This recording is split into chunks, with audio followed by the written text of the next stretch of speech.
India alliance के नेता खुद लड़ रहे हैं, ऐसा कहना है एनडीए का। लेकिन एनडीए में दो ऐसी पार्टी है जो आए दिन एक दूसरे से कहीं ना कहीं भिड़ती हुई नजर आती है। हम बात कर रहे हैं चिराग पासवान और पशुपति कुमार पारस की। नमस्कार, मैं श्वेता और आप देख रहे हैं news for nation. NDA alliance में शामिल हो चुके हैं चिराग पासवान और पहले से ही पशुपति कुमार पारस की पार्टी उस गठबंधन में शामिल है और लगातार हाजीपुर सीट को लेकर दावेदारी हो रही है। चिराग पासवान कहते हैं कि उस सीट पर वो हर हाल में चुनाव लड़ेंगे, तो वहीं पशुपति कुमार पारस का कहना है कि स्वर्गीय रामविलास पासवान ने उन्हें जो अधिकार दिया है उसे वो आगे बढ़ा देंगे और हाजीपुर सीट को हर हाल में अपने पास रखेंगे। अब एक बार फिर से जैसे जैसे लोकसभा चुनाव नजदीक आ रहा है, वैसे वैसे सीट शेयरिंग की चिंता राजनीतिक पार्टियों में सताने लगी है। जिस तरीके से बिहार महागठबंधन की पार्टियों के बीच सीट बंटवारे को लेकर उथल पुथल है, कुछ वैसी ही स्थिति एनडीए में शामिल चाचा और भतीजे में देखने को मिल रही है।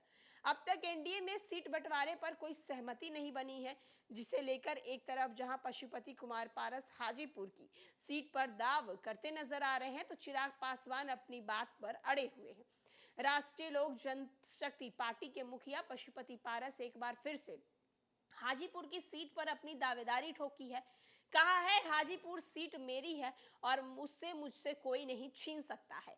चिराग पासवान भी इस सीट पर दाव दे रहे हैं। इसे लेकर दोनों के बीच दावेदारी की जंग जारी है।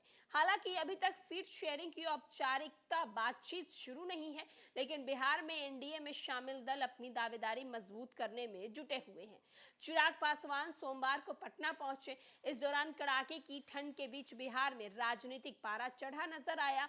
राम मंदिर को लेकर विपक्ष की नारेबाजी को लेकर चिराग पासवान पलटवार करते दिखे, तो वहीं पशुपति कुमार पारस से हाजीपुर सीट को लेकर राग अलापे, जिस पर अब चिराग पासवान ने केवल मुस्कुराकर जवाब दिया। उन्होंने कहा हाजीपुर सीट किसे मिलेगी ये केंद्रीय नेतृत्व तय करेगी।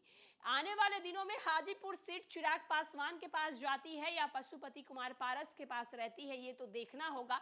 लेकिन जहां इंडिया अलायंस में सीटों को लेकर माथापच्ची हो रहा है, तो वहीं दूसरी तरफ एनडीए गठबंधन में भी सीटों को लेकर लगातार माथापच्ची देखने को मिल रहा है और खास करके चिराग पासवान की पार्टी और उनके चाचा पशुपति कुमार पारस की पार्टी और सीट है वो हाजीपुर सीट से सांसद हैं पशुपति कुमार पारस और दूसरी तरफ चिराग पासवान का कहना है कि उनके स्वर्गीय पिता रामविलास पासवान जी की कर्म भूमि है हाजीपुर उनकी है और उन्हें ही मिलनी चाहिए। अब इस बात को लेकर चिराग पासवान के चाचा पशुपति कुमार पारस से जब सवाल किया जाता है तो कहते हैं कि उनके बड़े भाई ने उन्हें वो सीट दी थी और अब वही उन पर लड़ेंगे और हाजीपुर की जनता उन्हें चाहती है कि वही उस सीट पर बने रहें।